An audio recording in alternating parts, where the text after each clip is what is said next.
मन्द मुस्कान सहित मिक्सरको साथमा। पारी भुवन अङ्कल मन्द मुस्कान सहित मिक्सरको साथमा। वारी सुजन भतिज भावुक बन्दै साताका साथ मुक्तक हातमा।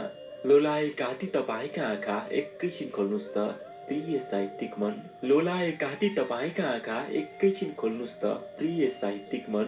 कार्यक्रम पियुष सुरु भयो आउनुहोस् झुमौ मुक्तकको मातमा। कार्यक्रम पियुष सुरु भयो आउनुहोस् झुमौ मुक्तकको मातमा।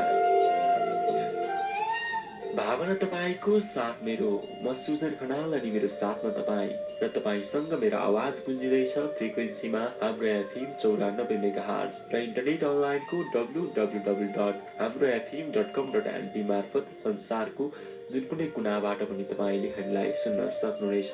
पक्कै पनि कार्यक्रमको अगाडि मैले भाषण गरेको थिएँ पारी भुवन अङ्कल मन्द मुस्कान सहित मिक्सरको साथमा। र आज पृथक तरिकाबाट फरक तरिकाबाट उपस्थित भएका छौँ।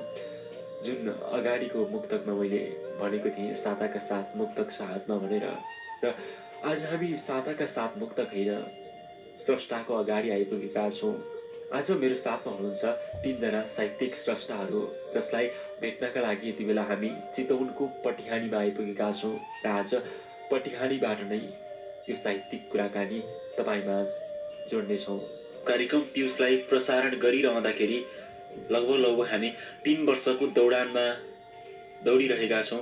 यो 3 वर्षे यात्रामा 3 वर्षे कार्यकालमा दौडिरहँदाखेरि आज कार्यक्रम पियुषको पृथक एपिसोड रहनेछ, जसले कार्यक्रम पियुषको जति बेला जन्म भएको थियो, कार्यक्रम पियुष जुन ठाउँबाट स्थापित भएको थियो र आज यो स्थानसम्म ल्याइपुर्याउनका लागि सहयोग गर्ने हुनहार साहित्यिक योद्धाहरू जो आज मेरो माझमा हुनुहुन्छ, उहाँसँग रहेर कार्यक्रम पियुषलाई यहाँ बसेर चलाइरहन पाउँदा निकै नै खुसी लागेको छ।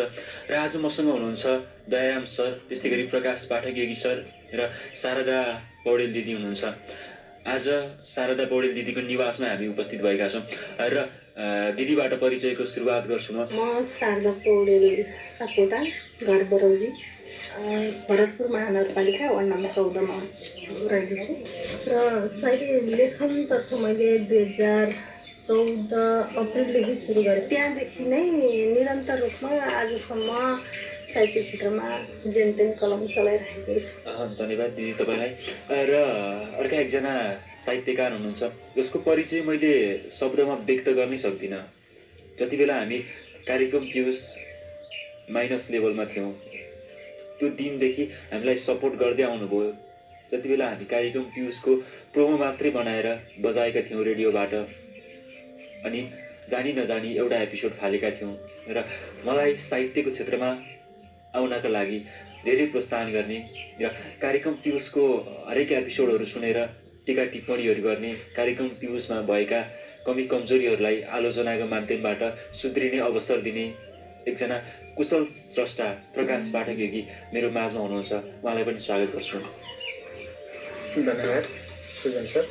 मेरो नाम प्रकाश पाठक योगी, भरतपुर महानगरपालिका वडा नम्बर 23 जगतपुरमा अहिले बसोबास गर्दै आएको छु। र साहित्यिक क्षेत्रमा यस्तै 4 वर्ष जति भयो साहित्यिक क्षेत्रमा लागेको। र साहित्यिक क्षेत्रमा सबैभन्दा राम्रो तरिकाले लेखन सुरु गरेको चाहिँ यस्तै 1-1.5 वर्ष जति भएको छ। र साहित्यिक क्षेत्र कसरी सुरु भयो भन्दाखेरि परदेशी जीवन व्यतीत गर्नुपर्ने बाध्यताहरू कयौँ थिए। र परदेशी जीवन व्यतीत गर्ने क्रममा म भारतको चेन्नई भन्ने क्षेत्रमा पुगेपछि साहित्य यात्रालाई मेरो साहित्यिक यात्रा चाहिँ भारतको चेन्नईबाट सुरु भयो। अर्का एकजना स्रष्टा पनि हुनुहुन्छ जसले मलाई हामी सबैमाझ पुर्याउनका लागि मुक्तक पाठशाला भन्ने एउटा ग्रुप छ, फेसबुक ग्रुप, त्यहाँ लगेर मलाई पहिलोचोटि जोड्नुभयो। यो कुरा मैले अगाडिका एपिसोडहरूमा पनि जानकारी गराइसकेको छु र अगाडिका एपिसोडमा पनि हामीले कुराकानी गरिसकेका छौँ। दयाराम सर जसले मलाई तमाम साहित्यिक मनहरूसँग जोड्नका लागि मुक्तक पाठशाला जस्तो एउटा ठुलो ग्रुपमा जोड्नु भएको थियो। उहाँलाई पनि स्वागत गर्छु कार्यक्रम पियुषको आजको यस बसाइमा। धन्यवाद सुजन सरलाई। अनि भर्खरै बिदा भएको शुभ दीपावलीको ढिलै भए पनि शुभकामना छर्दै सम्पूर्ण श्रोताहरूमाझ यो रमाइलो पलमा एउटा यादगार पलमा जोड्नुभयो। धेरै धेरै धन्यवाद उहाँलाई। खासमा मेरो जन्म चाहिँ पर्वत कुरिया गाविस, हाल चाहिँ बसोसराईको क्रममा नवलपरासी छु। त्यति लामो समय चाहिँ भएको छैन लेखन कार्य थालनी भएको, तर यो कहाँबाट सुरुवात भयो त्यो चाहिँ म पनि अनभिज्ञ छु। लेख्ने क्रममा सुरुवात चाहिँ जे होस् 4-5 वर्ष अगाडि नै भएको, यही नै हो। र फेरि शारदा दिदीतर्फ जान्छु म। शारदा दिदी कहिलेदेखि यो साहित्यिक क्षेत्रमा लाग्नुभयो र यो साहित्यिक क्षेत्रमा लाग्दाखेरि कस्ता बाधाहरू अथवा के दुःख सङ्घर्ष गर्नु पर्यो, कस्ता औजसहरू आइपरे तपाईँमाझ, यी कुराहरू हाम्रो श्रोताहरूलाई अलिकति सेयर गरिदिनुहोस् न। मैले खास लेख्न सुरु गरेको 2014 अप्रिलदेखि नै हो। त्यतिखेर मैले लेख्थेँ, तर कवितात्मक रूपमा लेख्थेँ। त्यो कवितात्मक रूपमा लेख्दा पनि कुनैलाई मुक्त कुनैलाई गजल भनेर शीर्षक राख्थेँ, तर त्यो गजल मुक्तक होइन रहेछन्। मैले अहिले हेर्छु, पछि अहिले बुझ्दै जाँदा ती गजल मुक्तक भएकै रहेनछन्, त्यो एउटा कविताका रूपमा थिए। र पछि मैले समकालीन साहित्यमा जब सदस्य बनेर त्यहाँभित्र प्रवेश गरेँ, त्यसपछि गजल भन्ने देख्नु पढ्दै जाँदा जुन काफिया हुन्छ पछाडिको, त्यो काफिया मिल्नु पर्ने रहेछ भन्ने मलाई बुझ्यो। त्यसपछि मैले ओहो काफिया मिलाउँछु भनेर लेख्न थालेँ। त्यो मेरो पहिलो गजल मलाई लाग्छ नेपालमा नाकाबन्दी थियो। त्यतिखेर तान लगाउनु आमा भन्ने एउटा गजल लेखेकी थिएँ मैले। त्यो गजल निकै नै फेमस भयो, जुन मेरो पहिलो गजल थियो। अब यसरी नै रहेछ गजल लेख्ने भन्ने भयो, तर मलाई त्यति लेख्दा पनि यसरी लेख्ने रहेछ मात्रै भयो, तर गजल भनेको के हो थाहा थिएन। सिक्दै जाँदा एउटा लोकेश सङ्गात पौडेल भाइसँग सम्पर्क भयो मेरो। उसले कुनै भाइको माध्यमबाट मैले गजलमा बहार हुन्छ, काफिया हुन्छ, अनि तकाबुलु दोष हुन्छ, छन्द हुन्छ भन्ने सबै थाहा पाएँ। र त्यसपछि मैले गजललाई गजलको रूपमा र मुक्तकलाई मुक्तकको रूपमा लेख्न सुरु गरेँ। मुक्तक पनि मैले खास गरेर हाम्रै मुक्तक पाठशालाभित्र प्रवेश गरेपछि मलाई मुक्तक पाठशालाभित्र सायद प्रकाश भाइले हो कि भित्र प्रवेश गराएपछि धेरै नै थाहा पाएँ, ज्ञानहरू हासिल गरेँ। त्यसपछि मैले मुक्तक लेख्न सुरु गरेँ। र बाँकी के थियो भने म विदेशमा छु, तर पनि खासै काममा व्यस्त नहुनुपर्ने फुर्सदको समय बढी भएको हुँदा लेखन कार्यमा समय दिन पाएँ। त्यसले गर्दा साहित्यका विविध क्षेत्रमा समय दिएँ, कथामा, लघुकथामा, मुक्तक, कविताहरूमा पनि। र कवितामा पनि मैले जानी नजानी लेख्दै जाँदा कहिले प्रथम, कहिले दोस्रो, कहिले तृतीय पुरस्कार हासिल गर्दाखेरि ओहो मैले सकिँदो रहेछु ग्यारे भने जस्तो लाग्यो।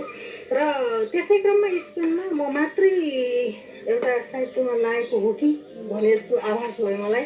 त्यही भएर मैले अहिले स्पेनमा 2017 अक्टोबरमा एउटा अन्तर्राष्ट्रिय नेपाली साहित्य समाज स्पेन पनि गठन गरेकी छु। त्यसको अध्यक्षता पनि मैले नै ग्रहण गरेकी छु, मलाई नै दिनुभएको छ साथीहरूले। र अहिले चाहिँ स्पेनमा पनि केही मात्रामा साहित्यको जगेर्ना गरिएको छ। र साहित्यमा अलिकति साहित्यमा रस लिनुपर्छ, साहित्यभित्र भिज्नुपर्छ भन्ने महानुभावहरू दिन बन्नुभएको छ स्पेनमा पनि। यो मेरो लागि गर्वको कुरा। भनेपछि विदेशमा प्रवासमा रहेर पनि साहित्यिक क्षेत्रमा निकै नै योगदान गरिरहनु भएको छ। प्रवासमा रहेर साहित्यिक रचनाहरू तपाईँ सम्भवतः नेपालमा भन्दा प्रवासमा रहेर धेरै कोर्नु भएको छ अहिलेसम्मको हिसाबमा चाहिँ। हजुर हजुर एकदम। यो प्रवासमा रहेर साहित्यिक कोरिरहँदाखेरि र यो प्रवासमा लेखिएका रचनाहरू नेपालमा तपाईँले प्रकाशित गराउनुहुन्छ, पत्रिका त्यस्तै गरी रेडियोहरूमा तपाईँले प्रकाशन गराइरहनुहुन्छ। कस्तो लाग्छ त्यहाँबाट प्रवासमा रहेर नेपालमा रहेका या पत्र पत्रिकाहरूमा आफ्ना कृतिहरू प्रकाशन गरिरहँदाखेरि आफूलाई कस्तो महसुस गर्नुहुन्छ? जब म प्रवासमा छु र मैले लेख्छु साहित्यका विविध कुराहरू, ती लेख्दाखेरि नेपाली पत्र पत्रिकाहरूले छाप्दाखेरि मलाई अत्यन्तै खुसी लाग्छ। ओहो मेरो पनि हाम्रो देशको पत्र पत्रिकाहरूमा पुग्यो, नेपाली जनसमुदायसँग पुग्यो भन्ने लाग्छ, निकै खुसी लाग्छ र मैले फाटाफुट्टा लेखहरू पनि लेख्ने गर्छु र राष्ट्रिय स्तरका पत्र पत्रिकाहरूमा दिँदाखेरि पनि निकै नै खुसी लाग्छ। साथै लघुकथा पनि तपाईँले विमोचन गर्नुभयो कि हजुर मैले हालसालै एउटा लघुकथा छोरीका आँखा शीर्षकको एउटा लघुकथा पनि विमोचन गरेँ, जुन लघुकथा समाजद्वारा नै गराएँ। त्यसले गर्दा पनि नेपाल प्रवासमा रहेर नेपालमा आएर नेपाली एउटा लघुकथा समाजबाट नै लघुकथा विमोचन गराउन पाउँदा मैले चाहिँ खुसी। भनेपछि लघुकथामा पनि हजुरले कलम चलाउनु भएको छ? हजुर, एकदमै लघुकथामा पनि मैले कलम चलाएको छु। हामी जब मुक्तक पाठशाला ग्रुपको नाम अलिकति पछाडि राखियो र त्यहाँभन्दा पहिला अरू नै नाम थियो सायद, र त्यो ग्रुपहरूमा हामी विद्यार्थी जस्तै थियौँ, त्यति बेला मुक्तक सिक्दै थियौँ। के नाम थियो रे भाइ? मुक्तक सिक्ने क्रममा तपाईँले ती मुक्तकहरूमा भएका त्रुटिहरू, मुक्तकमा भएका कमी कमजोरीहरू र साहित्यिक क्षेत्रमा देखिएका विभिन्न कुराहरूको आलोचना गर्दै आउनुभयो र तपाईँलाई ती आलोचना गर्दाखेरि मनमा मैले गरेका आलोचनाबाट कतै नकारात्मक कुराहरू भइदिन्छ कि विकराल रूप लिइदिन्छ कि भन्ने कुराहरू त्यस्तो लाग्थ्यो अथवा लाग्दैन? धन्यवाद। मुक्तक पाठशाला जब सुरु गरियो, मुक्तक पाठशालाको संयोजकको रूपमा मैले अन्य मित्रहरूलाई पाएँ। जब म मुक्तक पाठशालाको संयोजक थिइनँ, मलाई पनि ल्याइएको थियो र जब मुक्तक पाठशालाभित्र छिरिसकेँ, मलाई पनि मुक्तक भन्ने राम्रो ज्ञान त थिएन। म पनि भर्खर सिक्दै थिएँ। शुद्ध अशुद्धहरू लेख्ने क्रम भइरहेको थियो र यसभित्र छिरिसकेपछि साहित्यलाई माया गर्ने पाठकहरूको बिचमा छिरेर त्यसभित्रका गतिविधि निहाल्दाखेरि चाहिँ मलाई के लाग्यो भने साहित्यको उत्थान चाहिँ हुनुपर्छ। मुक्तकै होस्, चाहे गजल होस्, कविता होस्, साहित्यलाई चाहिँ अब उत्थान गर्नुपर्छ भन्ने एउटा धारणा पलायो। धारणा पलाए सँगसँगै हामीले मुक्तक पाठशालाको नामाकरण पनि गऱ्यौँ र मुक्तक मात्र नभएर मुक्तक पाठशाला नाम मात्र राखियो, तर हरेक विधाहरूलाई चाहिँ उठाउने क्रममा हाम्रो कार्य सुरु भयो। त्यसै क्रममा हरेक व्यक्तित्वसँग जमघट पनि भयो। साथै सल्लाहकारको रूपमा गणेश खतिवडा सर पनि आउनुभयो, सुनिल अधिकारी दाजु आउनुभयो, मनोज सिलवाल दाजु पनि आउनुभयो। यस्तै विभिन्न नाम छुटेका हस्तीहरूसँग सल्लाहकारको रूपमा सहकार्य गर्न पाउँदाखेरि मेरो साहित्यमा लेखनमा पनि सुधार आयो र मुक्तक पाठशाला ग्रुपभित्र रहेर विभिन्न भनौँ न अझै पनि मुक्तक पाठशाला ग्रुप छ र त्यसमा सचिवको रूपमा काम गर्दै आएको छु र कतिपय भनौँ न धेरै अग्रजहरूलाई मैले जे जति जाने जस्तो रूपमा मैले सिकाएँ। चुनौतीहरू थुप्रै आए, कति साहित्यकारहरू जोडिनु भयो, मसँग भावनात्मक नाताले नजिक हुनुभयो र मेरो जुन तीको प्रहारबाट भनौँ न सिक्ने क्रममा अब म एउटा जे जति जानेको थिएँ उहाँहरूलाई चाहिँ मैले कान समाउने काम गर्थेँ। भनौँ एउटा मुक्तक पाठशालाको रूपमा शिक्षक जस्तो हुन्छ नि, शिक्षकले एउटा चेलालाई कान समातेर यो भएन भनेर सिकाउने कार्य चाहिँ गरिआएको छु, अझै पनि गर्दैछु र गरि आउनेछु। त्यही क्रममा कतिपय विद्यार्थीहरू यो गुरु भनौँ न एउटा यो शिक्षकले सिकाएको तीको प्रहार जस्तो सोचेर कति टाढा पनि हुनुभयो र बिस्तारै फेरि पछि बुझ्दै आउनुभयो साहित्यलाई र फेरि पनि नजिक हुनुभयो। चुनौतीहरू धेरै हुन्छन्, नजिक आएको मित्रहरू पनि टाढा बन्दै जानुभयो। त्यो चुनौतीको बाटो एक बाटो थियो र पछि जब उहाँहरूले साहित्य बुझ्नुभयो, फेरि त्यो साहित्य भनेको यस्तो रहेछ भनेर फेरि नजिकिने क्रम पनि छ। यो भनेको एउटा खुसीको बाटो अथवा पाटो मेरो लागि चाहिँ बनेको छ मुक्तक पाठशाला। जसले ती गल्तीहरू सुधारेर अगाडि आउनको लागि तपाईँले दिएका ती सुझावहरूलाई मनन गर्यो, ती मान्छेहरू साहित्यिक क्षेत्रमा अगाडि बढेका पनि होलान् र बढे पनि। र जसले तपाईँले दिएका ती सल्लाह सुझाव प्रतिक्रियाहरूलाई इन्कार गरे र ती तपाईँले दिएका टिका टिप्पणीहरूको विषयमा नगइकन आफ्नै सुरमा साहित्य लेखनमा अगाडि बढ्दै गए। त्यस्ता साहित्यकारहरू अझै पनि त्यही ठाउँमै बसिरहेका छन् होला सम्भवतः। र के लाग्छ अहिलेको समयमा साहित्य जुन अब गुटु बगोट बनाएर चितवनमा पनि अहिले हामी चितवनमा बसेर कुरा गरिरहँदा चितवनको कुरामा पनि सन्दर्भमा पनि गुट उपगुट बनाउने साहित्यको व्यापार गर्ने प्रचलन बढिरहेछ।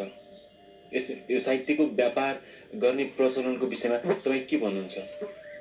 म चाहिँ प्रतिकार गर्न चाहन्छु। म चाहिँ प्रतिकारवादी भनौँ, मेरो आफ्नो भाषाले भन्नुपर्दाखेरि चाहिँ कुनै पनि साहित्यमा गुट उपगुट गर्नु भनेको राजनीति गर्नु भनिन्छ र राजनीति जहाँनिर राजनीति हुन्छ त्यहाँ चाहिँ साहित्य हुँदैन। मेरो आफ्नो मानसिकता यो छ र गुट उपगुट बनाएर जसरी साहित्यभित्र छिरिन्छ तिनीहरूले राजनीति गरेको भन्ने मेरो धारणा छ। कुनै पनि साहित्य विधामा राजनीतिकरण गर्नुलाई चाहिँ मैले राम्रो ठान्दिनँ, किनभने साहित्य भनेको स्वतन्त्र हो। हरेक व्यक्तिको अन्तरात्माबाट गुन्जामान भएर निस्किने एउटा शब्द अथवा भावना हो। त्यसैलाई हामीले त्यो भावनालाई हामीले मुक्तकीय रूप दिन्छौँ या कविताको रूपमा दिन्छौँ या गजलको रूपमा दिन्छौँ, त्यो नै एउटा साहित्य हो। गीत पनि बनाउन सकिन्छ, गजल बनाउन सकिन्छ, मुक्तक बनाउन सकिन्छ हैन। हरेक साहित्यका हरेक विधालाई चाहिँ हामीले चाहिँ लिएर आउन सकिन्छ। तर मैले के भन्छु भने गुट उपगुट जुन बनाएर गरिन्छ नि, गुट उपगुट हुने भनेको राजनीतिमा हुन्छ, साहित्य क्षेत्रमा हुँदैन। गुट उपगुटले नै साहित्य बिग्रिन्छ पक्कै पनि। र यो तपाईँका कुराहरू जोडिरहँदाखेरि मलाई एउटा तपाईँको मुक्तक सुन्न मन लाग्यो। जति हाम्रो श्रोताहरूले हामीलाई सुनेर बस्नु भएको छ र लामो समयदेखि हाम्रो एफएमबाट तपाईँको नाम हामीले वाचन गर्दै आएका छौँ, पढ्दै आएका छौँ। त्यो नामहरू, तपाईँका मुक्तकहरू मेरो आवाजमा सुनिरहँदाखेरि साथीहरूलाई पनि अलिकति तपाईँकै आवाजमा तपाईँको आफ्नो रचना सुन्न पाए हुन्थ्यो भन्ने एउटा अपेक्षा होला। तपाईँको आवाजमा एउटा मुक्तक सुनाउन। सबैभन्दा पहिला एउटा चौतारी, साहित्य चौतारी नेपालद्वारा प्रकाशित चौतारी एउटा पुस्तक छ, त्यसमा पनि मेरो एउटा 3वटा मुक्तक समावेश गरेको छ। त्यसैबाट एउटा मुक्तक वाचन गर्ने जमर्को गर्दैछु। एउटा यो चाहिँ समाजप्रति हुने जुन लक्का धक्का हुन्छ भनौँ न, समाजप्रति जुन व्यवहार गरिन्छ हामीले त्यसको बारेमा अलिकति लेखेको छु। छरछिमेकको लक्का धक्का सहन सक्नुपर्छ, उसको पीडा आँसु भएर बहन सक्नुपर्छ। छरछिमेकको लक्का धक्का सहन सक्नुपर्छ, उसको पीडा आँसु भएर बहन सक्नुपर्छ। समाजमा भएपछि यताउता गाह्रो पिरो हुन्छ, समाजमा भएपछि यताउता गाह्रो पिरो हुन्छ। दबाउने होइन मनको कुरा, बरु कहन सक्नुपर्छ। छरछिमेकको लक्का धक्का सहन सक्नुपर्छ। धन्यवाद। निकै मर्मस्पर्शी मुक्तक सुनाउनु भयो। जुन हाम्रो समाजमा एउटा प्रथा पनि छ लक्का धक्का गर्ने, यस्तो चलिरहन्छ र यी समाजका कुराहरूलाई अगाडि ल्याइदिनु भयो, त्यसको लागि धन्यवाद। र दयाराम सर हामीहरू कुराकानी अगाडिका एपिसोडमा पनि जोडिसकेको छ र दयाराम सरलाई पनि म सोध्न चाहन्छु, तपाईँ साहित्यको यो स्थानसम्म आइपुग्दाखेरि तपाईँका सङ्घर्षका दिनहरू कसरी बिते, कसरी साहित्यिक क्षेत्रमा यहाँसम्म आइपुग्नुभयो, यी कुराहरू हाम्रो श्रोताहरूलाई। अब सङ्घर्षै भनेर त्यति धेरै अब पाहाडै फोड्ने काम चाहिँ हुँदैन, तर जोस आफ्नो ठाउँबाट गर्नुपर्ने कामहरू मेहनतहरू गरिरहनुपर्छ हो। छिटफुट रूपमा दायाँ बायाँ सबैको पनि हुनसक्छ। अब त्यो यावत घटनाहरूसँग अब पार पनि गर्न सक्नुपर्छ, तर साहित्य लेखन चाहिँ छोड्नु चाहिँ हुँदैन जस्तो चाहिँ मलाई चाहिँ लाग्छ। यो क्रम, यो सिलसिला चाहिँ छोड्नु हुँदैन।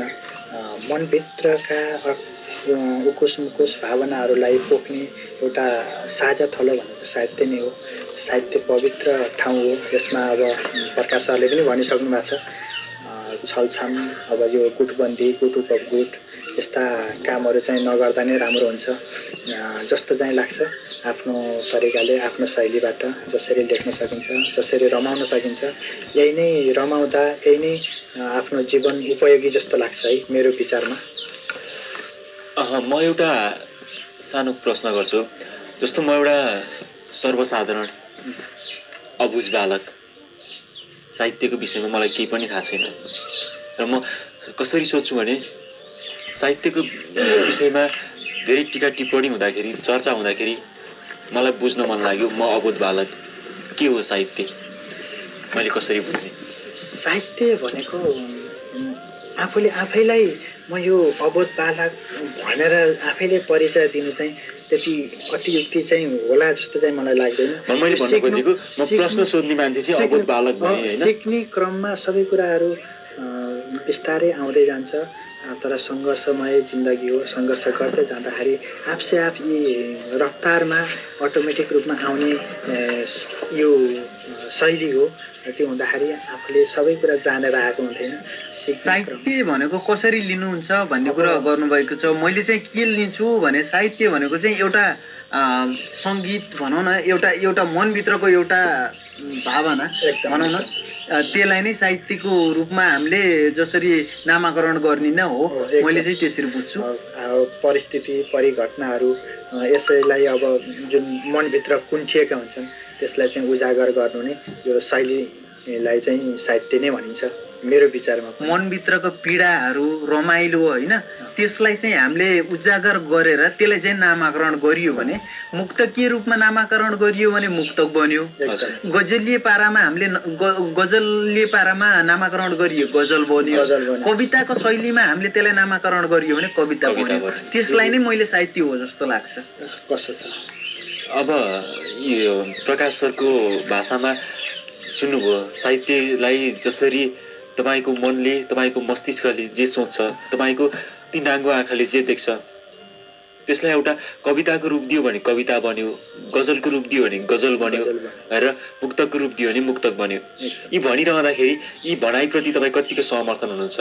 कहिले हर्षका कुरा हुन्छन्, कहिले दुःखका कुरा हुन्छन् होइन, कहिले एक आपसी संवादका पनि कुरा हुन्छन्। यसरी हामीले कुन रूपमा लेख्ने त ती भित्रका गुनगुनाहटलाई, ती भित्रका कुराहरूलाई बाहिर कसरी प्रस्फुटन गर्ने, कसरी कलम चलाउने, कुन शैलीमा कलम चलाउने, त्यो कलम चलाउने शैली अनुसारका अब जस्तै मुक्तकीय गजलीय होइन, कथाकै भयो नाटककै भयो, नाटक बनाउन सकियो होइन, कसरी लेख्न सकिन्छ भित्रका अन्तर्मनभित्र भावना उत्पन्न हुन्छ।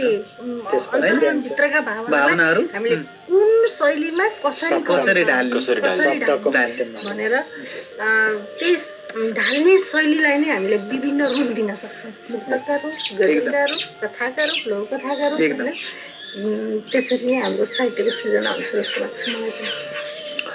भने पछाडि आफूले जसरी प्रस्तुत गरिन्छ आफ्नो आँखाले देखेका कुराहरूलाई प्रस्तुत गर्ने रूपमा नै भर पर्छ। गजल, मुक्तक, कविता, निबन्ध यस्तै भन्नुहुन्छ र यी कुराहरू गरिरहँदाखेरि मलाई तपाईँको मुक्तक सुन्न मन लाग्यो। हाम्रो श्रोताहरूलाई पनि तपाईँको मुक्तक प्रतीक्षा गरिरहनु भएको छ र हाम्रो श्रोतालाई तपाईँको मुक्तक सुनाइदिनु न। धन्यवाद सुजन भाइ। बाबु अधिकार खोसेर लिनु मागी नहुने रहेछ, बाबु अधिकार खोसेर लिनु मागी नहुने रहेछ, सधैँ समस्यासँग जुझ्न सिक्नु भागी नहुने रहेछ। यदि तिमी यहाँ जल्दो बल्दो भएनौ भने आखिर, यदि तिमी यहाँ जल्दो बल्दो भएनौ भने आखिर, सोच यो दुनियाँ कदापि तिम्रो लागि नहुने रहेछ। बाबु अधिकार खोसेर लिनु भागी नहुने रहेछ, मागी नहुने रहेछ। एकदम सोच यो दुनियाँ तिम्रो लागि नहुने रहेछ। तपाईँ प्रवासमा बस्नुहुन्छ, सायद हजुरआमा पनि भन्नुभएको छ। भर्खरै हजुरआमा पनि भन्नुभएको छ र आफ्नै छोरालाई समर्पित गरेर लेख्नु भएको थियो। एकदमै हो। मैले धेरै म प्रवासमा छु, प्रवासमा हुँदा पनि आफ्नो मन त घरवासमै हुँदा हरेक मेरो छोराहरूले भएका पीडाहरू, मेरो छोराहरू मात्रै नभनौँ नेपाली छोराहरू कतिपय समस्यासँग जुधेर भएका आफ्नै प्रत्यक्ष आँखाले विदेशमा पनि देखियो। तिनीहरूलाई नै समर्पित गरेर जुनमा मेरो छोरा लगायत मेरो छोरा जस्तै समस्त छोरालाई समर्पित गरेर लेखिएको यो मुक्तक थियो। तपाईँसँग कुराकानी गरिरहँदाखेरि निकै नै खुसी लागेको छ। आज यस्तो जमघट भएको छ जुन वर्षौं प्रतीक्षापछिको एउटा फल जस्तो लाग्छ मलाई। हामी साहित्य सिक्दै गर्दाखेरि मुक्तक पाठशाला ग्रुपमा भेट भयो र फेसबुकमा जोडियौँ हामी सबैजना र सबैजना भेट्ने एउटा अझै धेरै सुअवसर मिल्यो। अझै धेरैजनासँग एकैचोटि भेट्ने त्यो एउटा इच्छा पनि थियो। सम्भवतः सबैको समयको पाबन्दीमा हामी बस्न समयले गर्दाखेरि सबैजनासँग एकैचोटि भेट हुन सकेन। तैपनि आज हामी 3 जना साहित्यकारसँग भेट भएका छौँ, जसलाई हामी जुन सिक्दाखेरि नै भेट्यौँ र आज प्रत्यक्ष रूपमा चाहिँ अहिले भेट भयो। खुसी लाग्यो। र प्रकाश सर, तपाईँ विदेशबाट नेपाल आइसक्नु भएको छ। नेपाल आइसकेपछि साहित्यिक कार्यक्रमहरू नेपालमा त भइरहन्छ। लगभग हरेक शनिबार जस्तो साहित्यिक कार्यक्रम हुन्छ। तपाईँ कतिको सहभागिता जनाउने गर्नुभएको छ? परदेशमा जति म फुर्सदिलो हुन्थेँ, घर देशमा आइसकेपछि त्यति फुर्सदिलो हुन पाएको छैन वास्तवमै भन्नुपर्दा। र साहित्यको मुटु भनेरै मानिन्छ चितवन क्षेत्रलाई, चितवनको क्षेत्रलाई। यहाँ विभिन्न कार्यक्रमहरू भइरहेको छन्। तर मेरो भनौँ न, अब त आफ्नै जति परदेशमा म फुर्सदिलो हुन्थेँ भनिसकेँ अघि नै मैले, जति फुर्सदिलो हुन्थेँ त्यति फुर्सद मलाई यो घर देशमा आएपछि मिलेको छैन। र यस्ता साहित्यिक कार्यक्रमहरू विभिन्न भइरहेको खण्डमा पनि म लगभग 1-2वटा कार्यक्रमसम्म पुग्ने अवसर चाहिँ पाएको छु र अलि बेफुर्सदिलो जस्तै नै छु अहिले फिलहालको लागि। सोध्न मन लागेको कुरा, साहित्यिक क्षेत्रमा यसरी लागिरहँदाखेरि साहित्यले तपाईँलाई के दियो? साहित्यले मलाई सारा संसार दियो। बुझ्न सक्नुहुन्छ कसरी भनेर बुझ्न सक्नुहुन्छ। साहित्यले मलाई के दिएन? मलाई एउटा बाँच्ने आधार दिएको छ, एउटा कुशल मित्रहरू दिनुभएको छ, गुरुहरू दिनुभएको छ। गुरु भनेर स्कुलमा मात्र पढाउने गुरु हुनुहुन्न, साहित्यिक क्षेत्रमा पनि गुरु हुनुहुन्छ। कसरी जिउने, जीवन कसरी जिउने, जीवन भनेको के हो र जीवनलाई कसरी सार्थक बनाइन्छ भन्ने कुरा ज्ञानहरू पनि दिएको छ। साहित्यले के दिएन भन्नुपर्दा साहित्यले हरेक चिज मलाई सुख, होइन, आनन्द, मनोरञ्जन हरेक साहित्यले मलाई दिएको छ। जुन खुसी मैले साहित्यभित्र पाउँछु त्यो खुसी कतै पनि पाउँदैन। साहित्यमा भनिन्छ जब मान्छे वियोगिन्छ, वियोगान्तमा पर्छ अथवा भनौँ एकान्तमा बस्छ अनि साहित्यिक क्षेत्रमा रुचि जान्छ, साहित्य रचनाप्रति मान्छेको झुकाव हुन्छ। जब मायामा पीडा भयो अनि गजलकार बने, के यस्तै एउटा गीत थियो, मायामा धोका भयो अनि गजलकार बने, मायामा धोका भयो अनि गजलकार बने भन्ने एउटा गीत थियो। त्यस्तै तपाईँले प्रश्न गर्नुभयो। मान्छे गजलकार हुनलाई पीडा धोका पाउनै पर्छ भन्ने पनि छैन। मलाई चाहिँ के लाग्छ भने कतिपयले भन्छन् जब पीडा हुन्छ मनमा भाव एउटा उत्पन्न हुन्छ, भावना उत्पन्न हुन्छ र त्यो भावना उत्पन्न भइसकेपछि गजलकार बन्छ अथवा साहित्यकार बन्छ भन्ने धारणा कतिपय पाठकहरूको भनौँ न, अब हामी जस्तै स्रष्टाहरू पाठकहरूको बिचमा यो धारणा छ। यो चाहिँ गलत मान्छु। जसले साहित्य भनेर गहिरो तरिकाले त्यसलाई चाहिँ अध्ययन गरेको हुन्छ उसलाई पनि साहित्य आउँछ। साहित्य भनेको के त भनेर रुचि राख्छ, जसले रुचि राख्छ उसलाई पनि साहित्य आउँछ। वियोग हुनै पर्दैन, संयोगले पनि रचना साहित्य बन्छ। पक्कै पनि निकै नै मिठो भावना राखिदिनु भयो। एउटा वियोगान्तमा मात्रै साहित्य बन्दैन, जुन आफूले देखेका र समाजमा घटेका घटनाहरूलाई पनि साहित्यमा उतार्न सकिन्छ। तपाईँको भनाइ निकै नै राम्रो लाग्यो। र दया सर, हामी तपाईँको रचना सुन्छौँ, एउटा मुक्तक सुन्छौँ। धन्यवाद।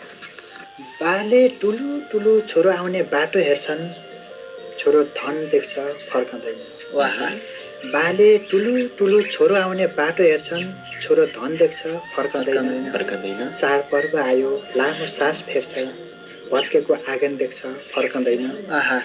छातीमा टाँसिएर बाटो छेक्ने प्रिया तिम्रो सम्झनामा परदेशीले, छातीमा टाँसिएर बाटो छेक्ने प्रिया तिम्रो सम्झनामा परदेशीले, यादको पानामा आँसुले खत लेख्छ, खत कोर्छ, झुपडीको जीवन देख्छ फर्कँदैन। बाले ठुलो छोरो आउने बाटो हेर्छन्, छोरो धन देख्छ वाह वाह वाह वाह निकै मार्मिक। बाले ठुलो ठुलो आँगनीमा छोरो आउने बाटो हेर्छन्, छोरो धन देख्छ फर्कँदैन। तपाईँ पनि प्रवासी हुनुभएको थियो। एकताका एक समय, यो समय त्यस्तो थियो, प्रवासिनु पर्ने बाध्यता पनि थियो। अहिले यतै यतै रुमलिरहेको छु, रुमलिनु नै जिन्दगी, स्वदेशतिर नै रुमलिनु भएको छ। तपाईँ प्रवासमा हुँदा लेखेको मुक्तक अथवा नेपालमै? यो नेपालमै बस्दा लेखेको मुक्तक हो। धेरै समय भयो। नेपालमा आइसके पछाडि चाहिँ त्यो फिलिङ्स गर्नुभयो जब आफू प्रवासी हुँदाखेरि बाले चाड पर्वको बेला पनि, अनि परदेशी दाजु पनि हुनुहुन्थ्यो, उहाँको सम्झनामा पनि यो अलिकति छोयो। त्यसैले यो चाहिँ छल्कियो, माथि शब्दमा छल्कियो भनौँ। तपाईँले कसैको लागि समर्पित गरेर मुक्तक कोर्नु भएको छ? छन्, यिनै हो। अब कोही प्रवासीको सम्झनामा, कोही अब दुःख सुखको कुराहरू, कोही सामाजिक परिघटनाहरू, कोही जातपातका कुराहरू पनि लेखिएका छन्। लेखिने घेरो त यही नै हो। अब भनौँ न, तपाईँ मुक्तक लेख्नुहुन्छ, मुक्तक लेख्दाखेरि कस्तो मुक्तक लेखिरहँदाखेरि चाहिँ आफूलाई पनि आनन्द आउँछ र तपाईँले सुनाएको मुक्तक श्रोताहरू अथवा भनौँ पाठकहरूले रुचाउनुहुन्छ? कस्तो मुक्तक चाहिँ रुचाउनुहुन्छ बढी? मेरो विचारमा जहाँ ठेट, जहाँ तच्च छुन्छ उनी बढी रुचाइएको जस्तो चाहिँ लाग्छ है। नछोइएको, अब जसलाई चस्स दिलमा छुन्छ उही सिर्जना चाहिँ रुचाइएको जस्तो चाहिँ लाग्छ। त्यो चाहिँ अब पाठकको मूल्याङ्कनको हिसाबको कुरा हो। प्रकाश सर, तपाईँको भनाइमा कस्तो मुक्तकहरू चाहिँ पाठकले अलिकति मन पराउँछन्? वास्तवमा हेर्दाखेरि अहिलेको माहौल हेर्दाखेरि चाहिँ प्रेमिल मुक्तकहरू चाहिँ बढी पाठकहरूले रुचाउनुहुन्छ जस्तो लाग्छ। किन भन्दा यो समयमा भनेको चाहिँ टिनेजरहरू जुन हुनुहुन्छ उहाँको लागि चाहिँ प्रेमिल मुक्तक जस्तो तिमी आयौ समीप बस्यौ मक्कै परेमा, होइन, तिमी आयौ समीप बसे मक्कै परेमा भनेर जुन शब्द आयो, जुन शब्द आइसकेपछि यसले चाहिँ कतातर्फ दर्शाउँछ भन्दा एउटा प्रेमिलतिर दर्शाउँछ। प्रेमिलतिर दर्शाइसकेपछि पनि अहिलेका किशोर किशोरी भनौँ न, अहिले टिनेजरहरूलाई चाहिँ अलिकति साहित्यिक क्षेत्रमा रुचि छ भने चाहिँ प्रेमिल मुक्तकहरूले चाहिँ अलिकति आकर्षित हुनुहुन्छ कि जस्तो मलाई लाग्छ। एउटा शब्द भन्दा नै अर्को शब्दमा के छ होला, उत्सुकता चाहिँ प्रेमिल मुक्तकमा अलिकति बढी हुन्छ होला। प्रेमिल मुक्तकमा उत्सुकता भन्दा पनि उनीहरूको चाहिँ चाहना हुन्छ, रागात्मक शैली पनि हुन्छ। र अनि एउटा कुरो के हुन्छ भने प्रेमिल मुक्तक भनिसकेपछि उनीहरूको माइन्ड भनेको चाहिँ आफ्नो प्रेमतिर, होइन, एउटा पागलपन हुन्छ नि त, जुन हामीमा पनि त्यो भइसकेको थियो। र जुन प्रेमिल मुक्तक अथवा गजल पाए भने उनलाई चाहिँ उनको जुन त्यो अवस्था छ त्यो अवस्थासँग मिलजुल हुनाले प्रेमिल मुक्तक चाहिँ अलिक बढी रुचाइन्छ कि, अनि लेख्न पनि सजिलो हुन्छ। प्रेमिल मुक्तक चाहिँ लेख्न पनि सजिलो भनौँ न। प्राय जसोले लेख्ने भनेको एउटा त्यो माया प्रेमका कुराहरूलाई ल्याएर लेख्ने कुरा हुन्छ। त्यो हुनाले प्रेमिल मुक्तक अलि रुचिको विषय हो कि जस्तो मलाई लाग्छ। मुक्तक लेखिरहँदाखेरि शब्दमा पनि अब चोटिल शब्दहरू अथवा गहन शब्दहरू, जुन शब्द सुन्दा नै शरीर अलिकति चाहिँ एक्टिभ हुने खालको ती शब्दहरू प्रयोग गर्यो भने मुक्तकलाई अलिकति बढी नै रुचाइन्छ जस्तो लाग्छ हो। बढी नै रुचाइने भनेको त हामीले सकभर मुक्तक भनेको चाहिँ 4 अरबको भनेर भनिन्छ। मैले पनि मुक्तक लेख्छु। अहिले मैले मुक्तक बुझ्दै जाँदा मेरा मुक्तक जस्तो मलाई लाग्दैन। किनभने मान्छेले भन्छ मुक्तक 4 अरब हो, अब पहिलो अरब, दोस्रो अरब, तेस्रो अरब र चौथो अरब भनेर लेखिन्छ। तर मुक्तकको भाव गहिरिएर बुझ्ने र मुक्तक भनेको के, मुक्तकको जुन शीर्षक हुन्छ नि, मुक्तक शीर्षक, त्यो शीर्षक गहिरिएर बुझ्ने हो भने मान्छेले मुक्तक लेख्न पनि सक्दैन जस्तो लाग्छ। मैले पनि मुक्तक लेख्छु, तर मेरा कतिपय भनौँ 90% 100% मुक्तक जस्तो लाग्दैन। मुक्तक भनेको शब्द यति वजनदार हुन्छ, त्यसभित्र तपाईँ जब गहिरेर डुब्नुहुन्छ, डुबिसकेपछि मुक्तकको अर्थ बुझ्नुहुन्छ। मुक्तक भनेको कहाँनिर हुनुपर्छ त्यो आफैलाई ज्ञान हुन्छ।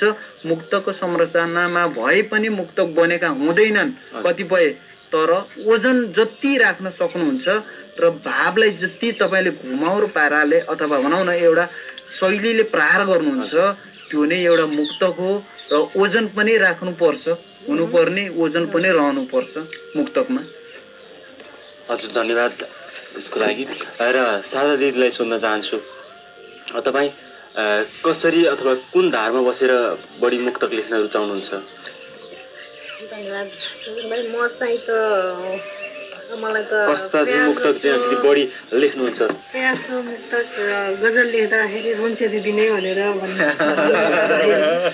किनभने मेरा प्रयास गजल पनि मुक्तक पनि मार्मिकै हुन्छन्, पीडायुक्तै भनौँ, पीडा पुगेका हुन्छन्। त्यही भएर खालि रुन्चे उसमा मात्रै लेख्नुहुन्छ दिदी किन भनेर भन्नुहुन्छ। मार्मिक नै हुन्छन् प्रयास, पीर बेथाहरू पुगेका हुन्छन्।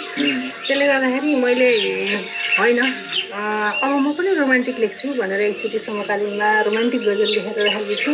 धेरै पाठकहरूले के भन्नुभयो भने दिदी हजुरलाई सुहाएन, किनभने सधैँ मार्मिक लेख्ने, अहिले यो रोमान्टिक लेख्दाखेरि हजुरलाई सधैँ सुहाएन, हजुरले यो नलेख्नु भन्नुभयो होइन। मार्मिक भन्नाले नै कारुणी, जसलाई चाहिँ पीडा पोखिन्छ त्यसलाई चाहिँ कारुणी। अनि मैले निशा शर्मा भन्ने पनि मै थिएँ, अहिले भाइहरूलाई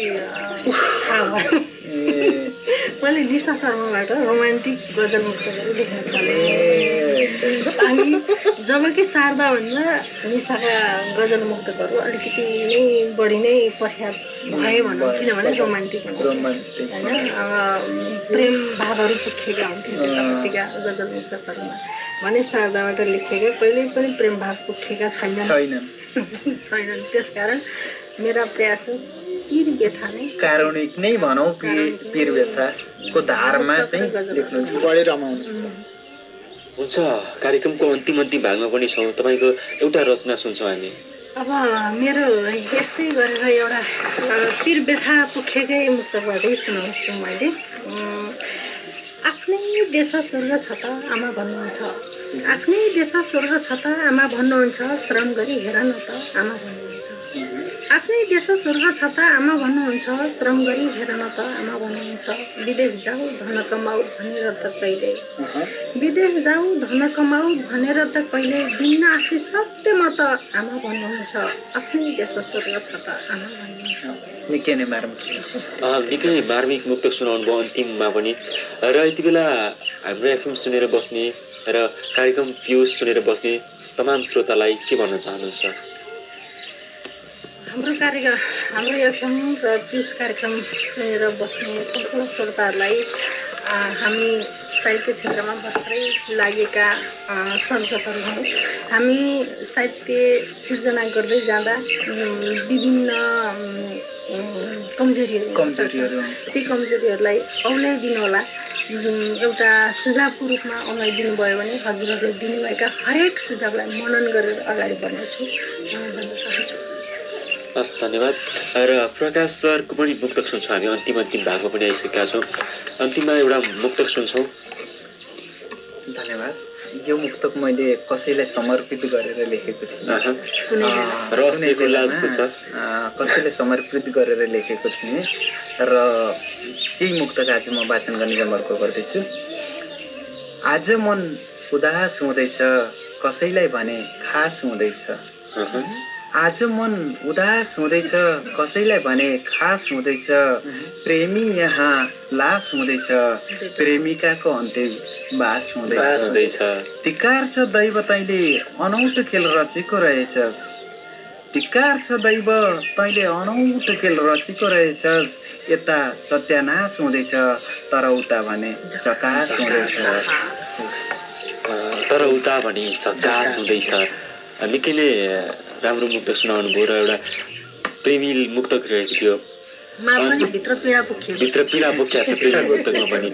र निकै खुसी लाग्यो तपाईँसँग भेटेर, यो साहित्यिक जमघट जुटाइदिनु भयो र मैले भनेको थिएँ हामी सबैजना साहित्यकारहरू भेटौँ भनेर र तपाईँ यो भेट भइरहँदाखेरि हाम्रो यो भेटहरू गरिरहँदाखेरि तपाईँलाई कस्तो लाग्यो र अन्तिममा हाम्रो एफएम सुन्ने श्रोताहरूलाई के भन्न चाहनुहुन्छ? सर्वप्रथम त हाम्रो एफएम युनिट परिवारलाई धन्यवाद टक्राउन चाहन्छु र विशेष आभार सुजन खनाल हजुर भइसक्नुभयो, हजुरलाई विशेष आभार भन्न चाहन्छु। र साहित्यिक क्षेत्रमा तपाईँले यहाँसम्म ल्याइ पुर्याउनु भयो र साहित्यकार भनेर नाम दिनुभयो, यो नै एउटा गर्वको कुरा हो होइन। र मैले के भन्न चाहन्छु भने हामी त्यति साहित्यकार त्यति होइन, अलिकति ख्याति प्राप्तै साहित्यकार जस्तो मलाई लाग्दैन। म पनि अझै पाठक नै छु र मैले सिक्ने क्रम जारी नै छ, म सिक्दै पनि छु र सिक्ने क्रममा तपाईँको सामु आउन पाउनु र हाम्रो एफएम युनिट समक्ष आउन पाउनु हामीहरूको लागि गर्वको कुरा हो। र यस बिचमा जुन आजको एपिसोड कार्यक्रममा जुन हामीले वाचन गरेका रचनाहरू अनि हाम्रो साहित्य भलाकुसारीमा पनि कतै त्रुटिहरू आएको खण्डमा आए होलान्, पक्कै पनि हुन्छ, त्रुटिहरू नहुने होइन, मानवबाट गल्ती हुन्छ र गल्ती जुन त्रुटिहरू छन् त्यसलाई चाहिँ औँलाइदिएर तपाईँले जस्ताको तस्तै सही हो भने सही, गलतलाई गलत भन्ने र भन्नुभयो र हामी माझ राखिदिनु भयो भने हामी अझै सुधारिएर अगाडि बढ्ने प्रेरणा मिल्ने थियो। र हजुरहरूको जुन कमेन्ट छ भनौँ न, तपाईँको जुन सुझाव छ त्यसलाई चाहिँ हामी मनन गरेर अगाडि बढ्ने प्रेरणा मिल्ने थियो। तपाईँले जस्ताको तस्तै हामीलाई सुझाव दिन म आग्रह गर्छु। हस्, धन्यवाद प्रकाश सर। र दया सर हुनुहुन्छ हाम्रो यतापट्टि साइडमा, र दया सरलाई अन्तिममा तपाईँको एउटा मुक्तक सुन्छौँ हामी। मेरो मुक्तक फुलको सुवासना पलभरको हो तर प्रिय छ। फुलको सुवासना पलभरको हो तर प्रिय छ, आशिष दिने देउता पत्थरको हो तर प्रिय छ। मनको किनारै किनारा बग्ने अतीत पानामा, मनको किनारै किनारा बग्ने अतीत पानामा तप्प तप्प झर्ने थोपा सागरको हो तर प्रिय छ। फुलको सुवासना पलभरको हो तर प्रिय छ, आशिष दिने देउता पत्थरको हो तर प्रिय। निकै नै राम्रो मुक्तक सुनाउनु भयो, यो मुक्तको लागि धन्यवाद तपाईँलाई। र अन्तिम बसाइमा पनि छौँ, अन्तिममा के भन्न चाहनुहुन्छ रेडियो सुन्ने श्रोताहरूलाई? तमाम श्रोताहरूलाई सबैजनालाई मिठो सम्झना, योभन्दा अगाडि पनि अब पटक पटक जोडिराख्नु भएको छ, यसका लागि विशेष आभार। यो युनिट, यो हाम्रो यो सहकार्य अटुट रहोस् भन्ने कामना गर्दछु। साथै यो हाम्रो एफएम सपरिवारको उत्तरोत्तर प्रगतिको पनि कामना गर्दछु। विशेष अब यो हाम्रो अब यो जमघटलाई यति रमाइलो बनाउने अब सुअवसर प्रदान गर्नुभयो, हृदयदेखि नै आभार सबैजनाको तर्फबाट। हस्, धन्यवाद। शारदा दिदी केही भन्न खोज्दै हुनुहुन्छ अन्तिममा? हाम्रो एफएम युनिट परिवार लगायत हाम्रो प्रकाश भाइ, दया भाइ, एउटा दिदी छ भनेर यहाँसम्म पाल्नुभयो र दिदीको झुकडीमा यहाँसम्म आउनु पनि मेरो लागि दरबार यहाँसम्म आएर हामीलाई जुन यो साहित्य प्रति रुचि छ है भनेर सम्पूर्ण जनमानसमा बुझाउने एउटा चेष्टा गर्नुभयो, यसको लागि सुजन भाइ लगायत हाम्रो